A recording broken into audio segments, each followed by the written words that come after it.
வணக்கம் நண்பர்களே, இது நமது இந்து தமிழ் கலாச்சாரம்.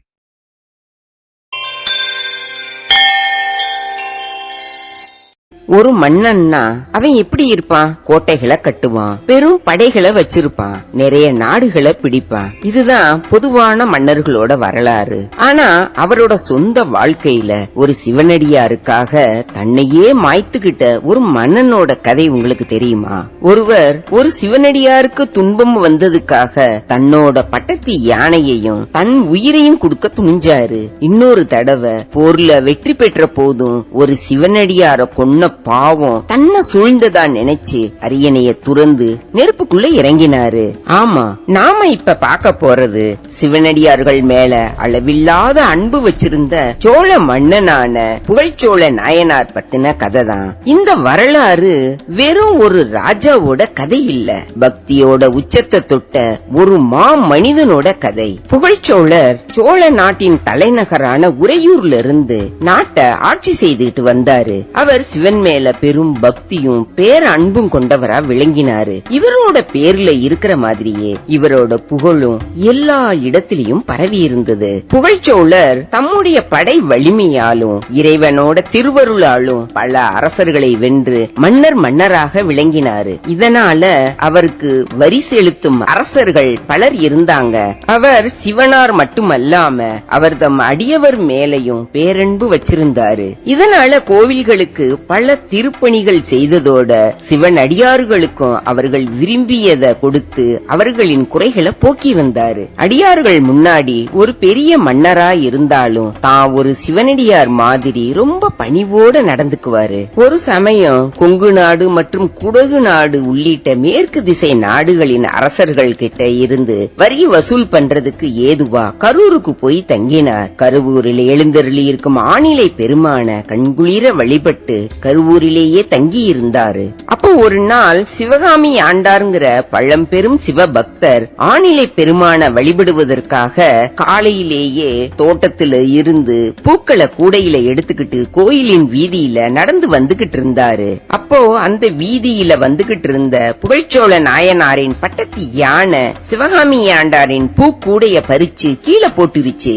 அதனால இறைவனுக்காக அணிவிக்க இருந்த பூக்கள் எல்லாம் தரையில கொட்டிருச்சு. இத பார்த்ததும் சிவகாமி ஆண்டார் இறைவா காப்பாத்துன்னு வேண்டுனாரு. சிவகாமி ஆண்டாரோட பெருங்குரலை கேட்டதும் அங்க வந்த எரிபத்த நாயனாருங்கிற சிவனடியார் என்ன நடந்ததுன்னு கேட்டாரு. சிவகாமி ஆண்டார் நடந்தது சொன்னதும் கோபம் கொண்ட எரிபத்தர் தன் கையில வச்சிருந்த மழுவினால யானையையும் அத சரியா வழி நடத்தாத பாகன்களையும் வெட்டி வீழ்த்தினாரு. இந்த செய்தி புகழ்ச்சோழர் காதுக்கு வந்தது. அவர் அதிர்ந்து போயிட்டாரு. உடனே அங்க வேகமா போனாரு. என்னோட பட்டத்து யானை என் மக்கள் கூட்டத்துல இருக்கிற சிவனடியார் ஒருத்தருக்கு துன்பம் கொடுத்ததான்னு கேட்டாரு. ஆமான்னு சொன்னதும் கோபத்துல துடித்து போன புகழ்ச்சோழர் தான் கையில இருந்த வாளை எரிபத்திரர்கிட்ட நீட்டி என் யானை செஞ்ச தவறுக்கு அந்த யானையோட உரிமையாளனான எனக்கு தண்டனை கொடுக்க வேண்டியது உங்க கடமை, என்னோட தலையை எடுத்துருங்கன்னு சொன்னாரு. எரிபத்திரருக்கு என்ன பண்றதுன்னு தெரியல. இந்த மன்னர் உண்மையான சிவனடியார், நான் வாளை வாங்கலைனா அவர் தன்னைத்தானே மாய்த்து கொள்வார்னு நினைச்சு அந்த வாளை வாங்கினாரு. ஆனா அந்த வாளை தன் கழுத்துக்கு வச்சுக்க முற்பட்டாரு. புகழ்ச்சோழர் அவரை தடுத்தாரு. ஒரு சிவனடியாருக்கு துன்பம் வர என் யானை காரணமா இருந்துச்சே, அதனால இந்த தண்டனை எனக்குத்தான் வரணும்னு அவர் சொன்னாரு. அப்போ ஒரு அற்புதம் நடந்துச்சு. நில்லுங்கன்னு ஒரு அசரீரி ஒழிச்சது. யானையும் பாகன்களும் உயிர் பெற்று எழுந்தாங்க. சிவகாமி ஆண்டார் பூக்கூடையும் முன்பிருந்த மாதிரி பூக்களால நிரம்பி இருந்தது. இந்த 2 பக்தர்களோட பக்திய உலகத்துக்கு உணர்த்தவே இந்த நாடகம் நடந்ததுன்னு அந்த அசரீரி சொன்னது. இதை கேட்ட புகழ்ச்சோழர் கண்கலங்கி போனாரு. புகழ்ச்சோழர் எரிபத்த நாயனார் கால்ல விழுந்து வணங்கினாரு. எரிபத்த நாயனாரும் புகழ்ச்சோழர் கால்ல விழுந்து வணங்கினாரு. அதுல இருந்து 2 பேரும் நல்ல நண்பர்கள் ஆயிட்டாங்க. புகழ்ச்சோழர் அவரோட வாழ்க்கை முழுக்க இறைவனோட அடியார்களுக்கு துன்பம் வராம பாத்துக்கிட்டாரு. ஒரு சமயம் மலைநாட்டு மன்னனான அதிகன் புகழ்ச்சோழருக்கு கப்பம் கட்ட மறுத்தான். இதை கேட்ட புகழ்ச்சோழர் பெரிய படைய அனுப்பி அதிகன் மேல போர் தொடுக்க சொன்னாரு. அந்த போர்ல சோழப்படை ஜெயிச்சு அதிகனோட படை தோல்வி அடைஞ்சிச்சு. அதிகன் போர்க்களத்துல இருந்து தப்பி ஓடி போனா. போர் முடிஞ்சு திரும்பின தளபதிகள் எதிரிகளோட தலைகளையும் போர்க்களத்துல இருந்து கிடைத்த பொன் பொருள் குதிரை யானை எல்லாத்தையும் கொண்டு வந்து புகழ்ச்சோழர் முன்னாடி வச்சாங்க. தலையெல்லாம் ஒரு தட்டுல இருந்தது. அத பார்வையிட்ட புகழ்ச்சோழர் அதிர்ச்சியாகி போனாரு. அங்க இருந்த ஒரு தலையில சடை முடியும் திருநீரும் பூசி இருந்தது. அத பார்த்ததும் அவர் மனசு நொறுங்கி போயிருச்சு. ஒரு சிவனடியார கொன்ன பாவம் என்ன சூழ்ந்துடுச்சுன்னு புலம்ப ஆரம்பிச்சாரு. அந்த தலைய கைகள் இரண்டையும் கூப்பி வணங்கினாரு. அரசாட்சி செய்யற தகுதியை இழந்துட்டேன். என் ஆட்சியில ஒரு சிவனடியார கொன்ன பாவம் நடக்குதே. இந்த உலகத்தை நான் இனி எப்படி ஆள்வேன்னு அழுதாரு. நான் உயிர் வாழ்றது தப்பு. இனி என் மகனுக்கு பட்டம் கட்டி இந்த நாட்டை ஆளச் சொல்லுங்கன்னு அமைச்சர்கிட்ட சொன்னாரு. அரசர் சொன்னதை கேட்ட அமைச்சர்கள் கலங்கினாங்க. இனி நான் உயிர் வாழ்வது முறையில்ல. தீயில குளிச்சு என்னுடைய களங்கத்தை போக்கிக்குவேன். இறைவனுக்கு செய்யும் அபராதத்தை விட அடியவர்களுக்கு செய்யும் அபராதத்துக்கு தண்டனை இதுதான்னு மன்னர் தீய வளர்க்க சொன்னாரு. அந்த சிவனடியாரோட தலைய தங்க தட்டுல வச்சு தன்னோட தலையில சுமந்துகிட்டாரு.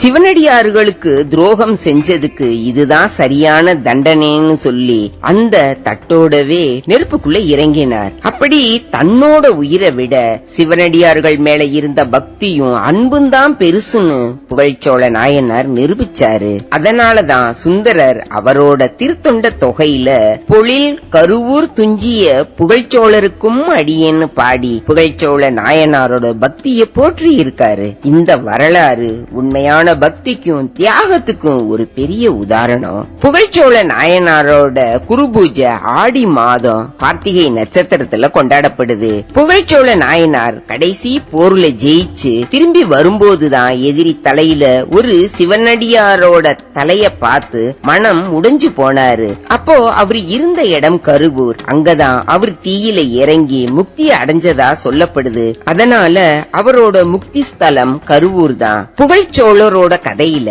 அவரோட பட்டத்து யானை சிவனடியாருக்கு துன்பம் கொடுத்தப்போ அதை கொன்னவர் எரிபத்த நாயனார் தான். அவரோட கதையும் புகழ்ச்சோழரோட கதையும் ஒரே சம்பவத்துல பின்னி பிணைஞ்சிருக்கு. அதனால அவங்க ரெண்டு பேரும் ஒரே காலத்துல வாழ்ந்தவங்கன்னு உறுதியா சொல்லலாம். அது மட்டும் இல்லாம 63 நாயன்மார்களோட கதைய தொகுத்து திருத்தொண்ட தொகை பாடிய சுந்தரரும் புகழ்ச்சோழ நாயனாருக்கு சம காலத்தவர்தான்னு சொல்லப்படுது. அப்படியே அந்த சம்பவத்துல வந்த சிவகாமி ஆண்டாருங்கிற சிவனடியாரும் புகழ்ச்சோழரோட சமகாலத்தவர்னு சொல்லலாம். இதோட இவரோட வரலாறு முடியுது. நாம அடுத்து பார்க்க போற நாயன்மார் யாருன்னா நரசிங்க முனையரைய நாயனாரின் வரலாறை பத்தி தான். மேலும் இது போன்ற ஆன்மீக கதைகளுக்கு நமது இந்து கலாச்சாரம் தமிழ் சேனலை சப்ஸ்கிரைப் மற்றும் லைக் அண்ட் ஷேர் செய்யுங்கள்.